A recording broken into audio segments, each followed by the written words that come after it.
Dans cette vidéo, je vais vous donner 3 bonnes raisons d'utiliser de la reverb sur vos kicks. Alors je sais bien que c'est le genre de truc que typiquement les gens disent de ne pas faire, c'est-à-dire d'envoyer des kicks dans de la reverb, d'envoyer des basses dans de la reverb. Tout ça, on ne fait pas de stéréo avec les basses. Finalement tout ça c'est des mythes parce que concrètement dans les musiques un peu plus actuelles et dans différents genres musicaux on va dire, c'est des techniques qui sont complètement utilisées. Ne serait-ce par exemple qu'en techno, les kicks dans de la reverb en techno c'est plus que commun je dirais. Et ici je vais vous montrer un autre exemple et en même temps quelques petits tricks ici. C'est un peu un trick spécial que je fais sur cette reverb, vous allez voir, et qui fait qu'au final, je crée presque une sorte de basse comme ça avec ma reverb. Donc ici, j'ai un kick, tout ce qu'il y a de plus standard. Donc en soi, rien de mauvais avec ce kick, il va très bien tout seul. Le seul truc, c'est qu'en fait, en contexte avec tout, si je vous rouvre tout, donc ça c'est sans la reverb.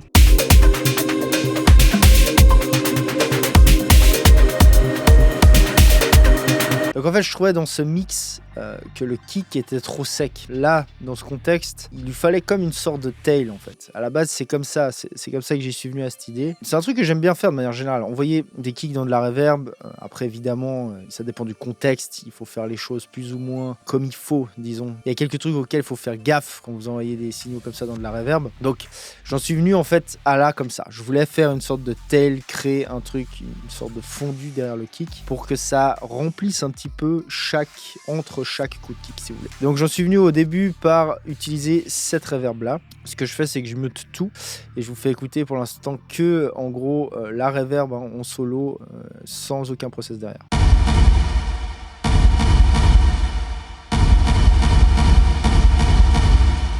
Ok, donc ça c'est ma reverb. Pourquoi cette reverb? Pour pas mal de raisons, parce que j'aime bien le son qu'elle a. Vous pourriez concrètement utiliser n'importe quelle autre reverb. Le truc auquel il faut faire gaffe, c'est évidemment d'avoir le bon decay par rapport au contexte, par rapport à comment on joue le kick. On est bien d'accord. S'il y a plein de répétitions de kick comme ça, très rapides, avec peu d'espace entre chaque kick, évidemment qu'on va pas mettre le même decay que dans ce cas-là. Par exemple, on a quand même de l'espace entre chaque kick pour créer comme ça cette espèce de tail. Donc le premier truc que j'ai fait, c'est équaliser ça. C'est vraiment isoler uniquement ce qui m'intéresse. Si vous souhaitez que je police votre musique, que ce soit en mixage ou en mastering, vous pouvez m'écrire sur ce mail là. Vous pouvez aussi me contacter via le site web du studio sur Strop Studio et je me ferai un plaisir de checker votre projet, de voir si on peut bosser ensemble. Donc ça donne ça.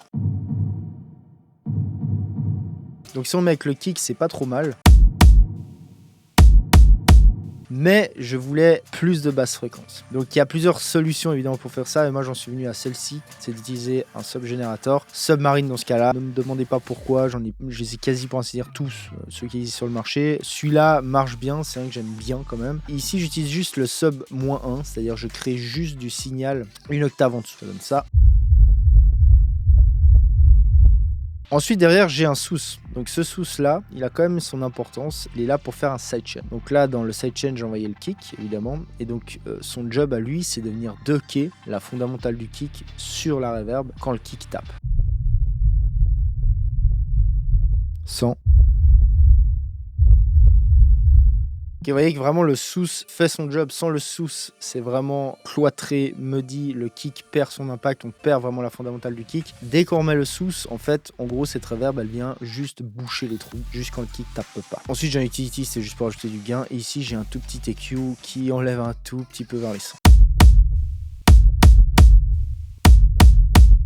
Ok, donc voilà, le trick ici, c'est vraiment en fait de garder uniquement ce qui nous intéresse au début, mais plus haut. C'est-à-dire que j'envoie le full spectre du kick dans ma reverb. Donc dans ma reverb, j'ai des basses, j'ai tout. Mais ici, je garde que vers les 100 et quelques hertz. Et ensuite, avec mon sub-générateur, je recrée du signal en dessous de 100 pour recréer ce sub. Et ensuite, on vient ducker ce sub avec sous 2 en l'occurrence. Mais on aurait pu le faire avec plein d'autres outils aussi. Donc voilà, quand on vous dit n'envoyez pas de kick dans des reverbs, c'est faux. Ça peut, suivant les contextes, suivant les cas, être super cool. Maintenant, je vais vous donner les 3 fameuses bonnes raisons pour lesquelles vous pourriez avoir besoin de faire ça. La première, c'est comme cet exemple-là, c'est-à-dire créer un tail.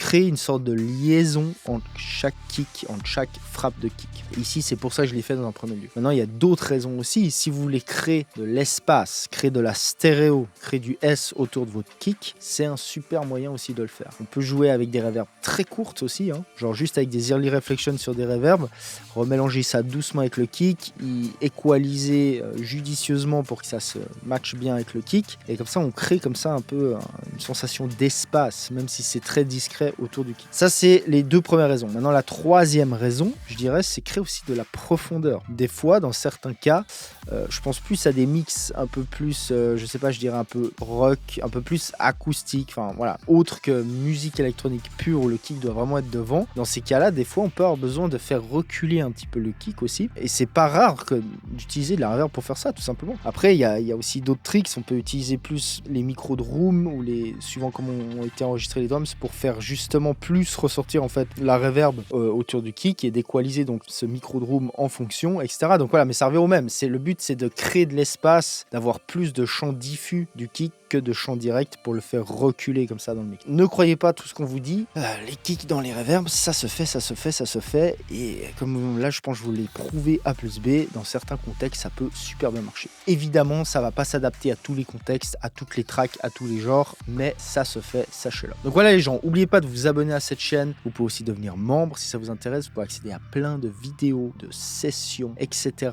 qui sont uniquement réservées pour les membres de la chaîne, qui sont donc pas publiques, hein. Il y a pour ainsi dire bientôt des centaines, voire des milliers d'heures dispo. Milliers peut-être j'exagère, mais il y a beaucoup à mater. Donc si ça vous intéresse, vous cliquez sur rejoindre en dessous des vidéos. Si vous voulez d'autres vidéos dans ce genre-là, de tips and tricks de mixage, je vous conseille ces vidéos-là. Les gens, c'était Igor Chevalier de Swap Studio, je vous dis à plus. Ciao.